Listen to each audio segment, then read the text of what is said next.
ایک شخص کو میں نے ایک مقام پہ دیکھا، وہ میرے علاقے کا تگڑا بندہ تھا، سیاںا بندہ تھا، مالدار تھا، کیا کہتے ہیں پنجابی میں ڈنڈی پٹی بڑی قائم تھی، بڑا اس کا دبدبا تن تنا تھا۔ لیکن میں نے اسے طبیب کی دکان پر لیٹے ہوئے دیکھا تو اس کے وجود سے پیپ نکلتی تھی۔ میں نے اسے کہا یار تیرے نام سے تو لوگ خوف زدہ رہتے تھے، تیرا نام لے کے تو لوگ بچوں کو ڈرایا کرتے تھے، تجھے کیا ہوا؟ تو کہنے لگا بس جب خدا کا حکم آیا، جب وہ پکڑنے پہ آیا تو پھر حال یہ ہوا کہ ایک غریب مچھیرا مچھلیاں پکڑنے کے لیے دریا میں سارا دن بیٹھا رہا، اسے مچھلی نہ ملی، شام کو روئی پڑا کہ مالک میرے تو بچوں کے پاس کھانے کو بھی کوئی شے نہیں۔ تو ایک مچھلی شام کو بڑی محنت کے بعد ایک بڑی مچھلی اس کے ہاتھ لگی۔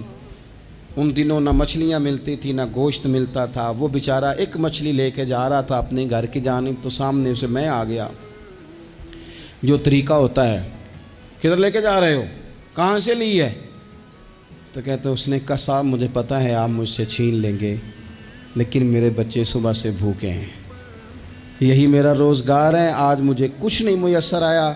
میں نے اس مچھلی کو لیا ہے، مجھے تو بیچنے کو بھی کچھ نہیں ملا، پتہ نہیں مجھے پکانی کس طرح ہے، تو یہ ایک مچھلی میرے بچوں کی خوراک بنے گی، کل لوٹ لینا، پرسوں لوٹ لینا، تمہارا تو کام ہی لوٹنا ہے، چلو کچھ دن کے لیے ہاتھ روک لو۔ کہتے ہیں اس نے جب یہ کہا تو میں نے ایک تھپڑ مارا اور اس آدمی سے مچھلی چھین کر میں نے اسے پکڑ کے گھر لا رہا تھا میں، اس مچھلی نے، حالانکہ مچھلیاں کاٹا نہیں کرتی، کہنے لگا اس مچھلی نے ناخن پر میرے پورے پر تھوڑا سا کاٹا ہے، اور میں نے کہا کوئی بات نہیں، مچھلی ذرا بڑی تھی، اس نے کاٹ لیا، میں نے تھوڑی سی پٹی باندھی اور گھر والوں کو کہا مچھلی پکا دیں، انہوں نے پکائی کھائی، کچھ پتہ ہی نہیں تھا۔ 2-4 دن گزرے ہیں تو زخم آگے بڑھنے لگا ہے، طبیب کو دکھایا ہے تو اس نے کہا یہ تو انگلی کاٹنی پڑے گی۔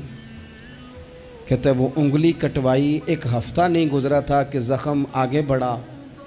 تو پھر وہ ہاتھ کی طرف بڑھا تو میں نے جا کے دکھایا تو اس نے کہا ہاتھ بھی کاٹنا پڑے گا، سارا بازو کٹوا چکا ہوں، رات کو نیند نہیں آتی، ایک لقمہ پیٹ میں نہیں گزرتا، میرے بچے، میرے بھتیجے، میرے بھائی، میرے عزیز گلی گلی اس غریب کو ڈھونڈتے پھرتے ہیں جس کا نام بھی ہم کوئی نہیں جانتے، تھک گئے تلاش کر کر کے، خدا جانے کہاں چھپ گیا اللہ کی اتنی بڑی زمین میں، وہ ملتا نہیں، میں سو نہیں پاتا۔ کہنے لگے شیخ میرے لیے دعا کر دو، مجھے کچھ نہیں چاہیے،